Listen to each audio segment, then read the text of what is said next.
Hey guys, this is Danny B and welcome back to Danny B Needs a Minute. I appreciate you for clicking on this video. We've got a little bit of NASCAR news to talk about today, including a really big development that kind of got leaked in through NFL Twitter of all places.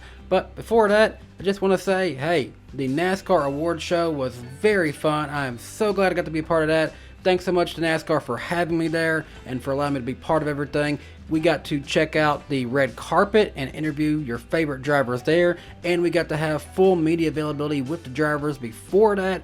If you missed any of those, please be sure to go back and check them out here in the archives here on DannyBTalks. And also, here's a little something fun for you guys. Flo Rida was actually giving the after party show for us at the NASCAR award ceremony. And things got a little wild when he invited some people from the NASCAR community to go up on stage and dance with him. And well, these men just had the time of their lives, didn't they? I was not about to be a part of that, but hey, I am so glad that they had a good time. But anyways, let's get straight into it. In paint scheme news, RFK Stage 60 has unveiled the first paint scheme that David Ragan will be running when he attempts to qualify into the Daytona 500. Build Submarines will be the sponsor on the car. The Snowball Derby happened, and we'll get more into that in a little bit, but beforehand, Matt Weaver had a very interesting quote from Noah Gragson I wanted to share. "I was quite frankly uneducated and just ignorant.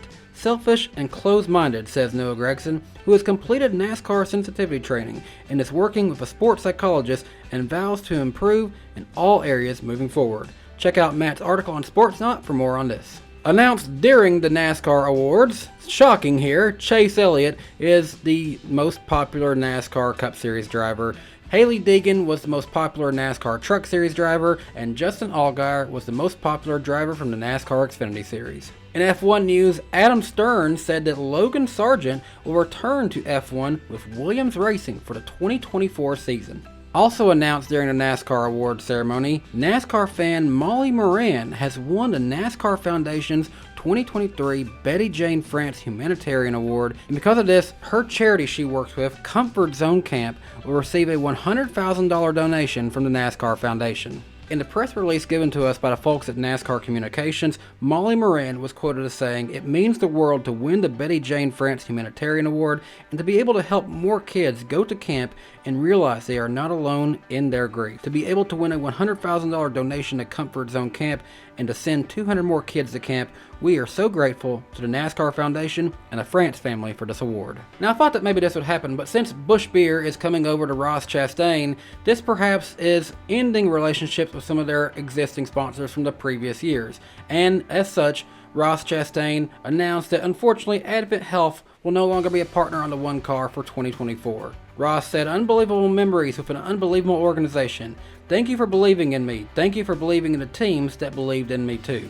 Thank you, Advent Health." So Advent Health will no longer be on the one car of Ross Chastain moving forward. But if I had to guess, this is likely due to funding that already exists from the people at Busch Beer. Interesting news from Matt Weaver regarding Ty Dillon. A user on Twitter named Adam Maxwell had responded back to Matt and said, "I respect your work and I read lots of your stuff and I listen to you on Door Bumper Clear.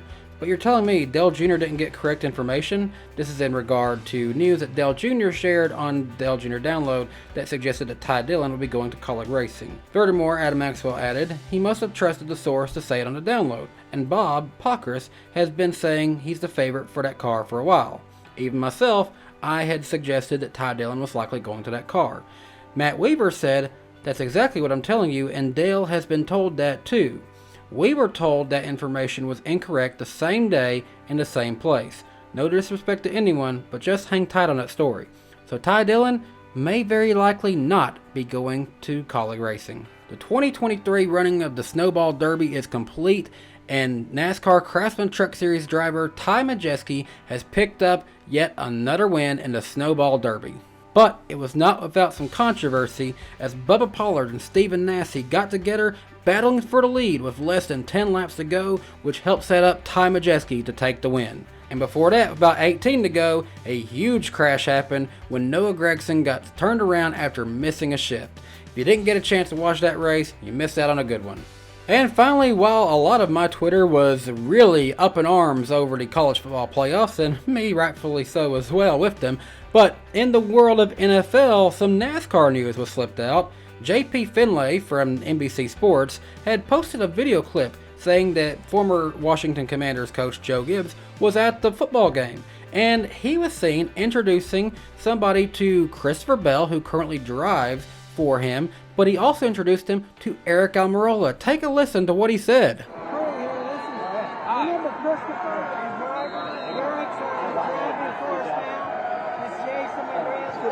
How's it going, Mr. Good to see you.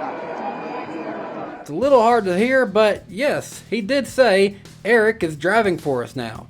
That suggests that Aric Almirola will be driving for Joe Gibbs Racing in what I would believe to be, most likely, an Xfinity Series part-time deal. Bob Pockrass also said on Twitter, quote tweeting this video from JP Finlay, he said that Aric Almirola has been mentioned to run a part-time Xfinity schedule for Joe Gibbs Racing next year. This would give credence to those rumors, as it sounds like Joe Gibbs is saying he's driving for the team now. So Aric Almirola should be another driver to add into the Joe Gibbs Racing family.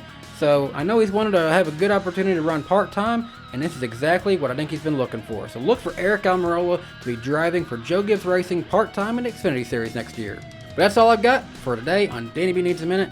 Hope you guys are having a great day, and thanks so much for watching. Bye guys.